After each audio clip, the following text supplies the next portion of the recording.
ಇವತ್ತು ಮಹಾನಗರ ಪಾಲಿಕೆ ರೀಜನಲ್ ಕಮಿಷನರು ಅಕ್ರಮವಾಗಿ ಕೋರ್ಟಿನ ಆದೇಶ ಇದ್ದಾಗೂ ಸಹ ಅಲ್ಲಿ ಕೋರ್ಟ್ನಲ್ಲಿ ಈ ಒಂದು ವಿಚಾರಣೆ ಹಂತದಲ್ಲಿದ್ದಾಗ ಮೊದಲ ಬಾರಿಗೆ ಘೋಷಣೆಯನ್ನು ಮಾಡಿ ಹೈಕೋರ್ಟಿಗೆ ಅಪಮಾನ ಮಾಡುವಂಥ ನ್ಯಾಯಾಂಗ ವ್ಯವಸ್ಥೆಗೆ ಅಪಮಾನ ಮಾಡುವಂಥ ಕೆಲಸ ಮಾಡಿದ್ದಾರೆ. ಅದರ ನಂತರ ದಿಢೀರ್ನೆ ಹೈಕೋರ್ಟ್ನಲ್ಲಿ ಆದೇಶ ಇದು ಏನು ಈ ಕೇಸ್ ಪೆಂಡಿಂಗ್ ಇದೆ ಅಂತ ಹೇಳಿ ಚುನಾವಣೆ ಪ್ರಕ್ರಿಯೆಯನ್ನೇ ನಿಲ್ಲಿಸಿ ವಾಪಸ್ ತಗೊಂಡು ಅಂದು ಚುನಾವಣೆಯನ್ನು ಮುಂದೂಡಿದ್ರು. ಇವತ್ತು ಒಬ್ಬ ಸದಸ್ಯರು ಹಿರಿಯ ಸದಸ್ಯರೊಬ್ಬರು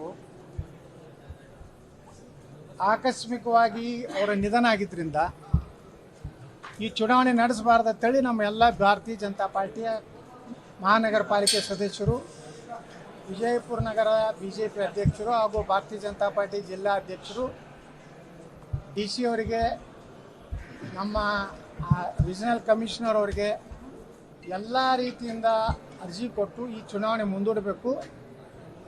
ಉದ್ದೇಶಪೂರ್ವಕವಾಗಿ ಒಂದು ಪಕ್ಷದ ಆಡಳಿತ ಪಕ್ಷದ ಅನುಕೂಲ ಆಗೋ ರೀತಿಯಲ್ಲಿ ರೀಜನಲ್ ಕಮಿಷನರ್ ಇವತ್ತು ವರ್ತನೆಯನ್ನು ಇವತ್ತು ಮಾಡಿದ್ದಾರೆ.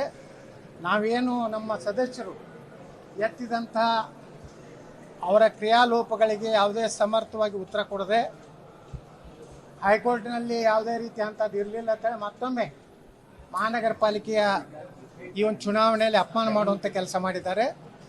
ನಾವು ಒಂದು ಪಕ್ಷದ ಏಕಪಕ್ಷೀಯವಾಗಿ RC ಅವರ ನಡವಳಿಕೆಯನ್ನು ಖಂಡಿಸಿ ಈ ಚುನಾವಣೆಯ ಪ್ರಕ್ರಿಯೆಯಿಂದ ನಾವು ಬಹಿಷ್ಕಾರ ಮಾಡಿದ್ದೀವಿ.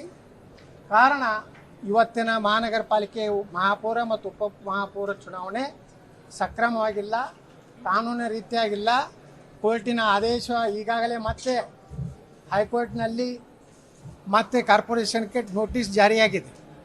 ಇಷ್ಟೆಲ್ಲ ಪ್ರಕ್ರಿಯೆ ನಡೆದರೂ ಸಹ ಅದನ್ನು ಎಲ್ಲದನ್ನು ಹೈಕೋರ್ಟಿನ ವಿಚಾರವನ್ನು ಗಾಳಿಗೆ ತೂರಿ ರೀಜನಲ್ ಕಮಿಷನರ್ ಅವರು ಕೇವಲ ಜಿಲ್ಲಾ ಉಸ್ತುವಾರಿಗಳ ಮಂತ್ರಿಗಳ ಒಂದು ನಿರ್ದೇಶನದಂತೆ ಕೈಗೊಂಬೆ ಕೆಲಸ ಮಾಡಿದ್ದಾರೆ.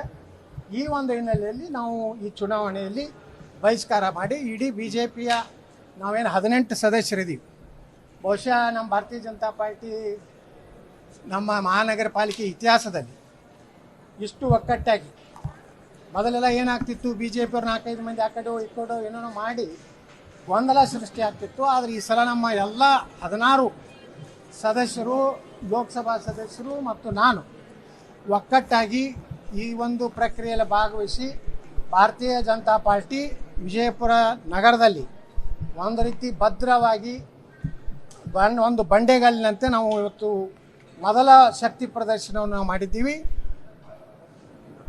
ರಾಜಕೀಯವಾಗಿ ಚುನಾವಣೆ ವ್ಯವಸ್ಥೆಯಲ್ಲಿ ಅವರು ಮಾಡಿದಂಥ ಅನೇಕ ತಪ್ಪುಗಳಿಂದ ಅವರು ಇವತ್ತು ಗೆಲ್ಲಬಹುದು.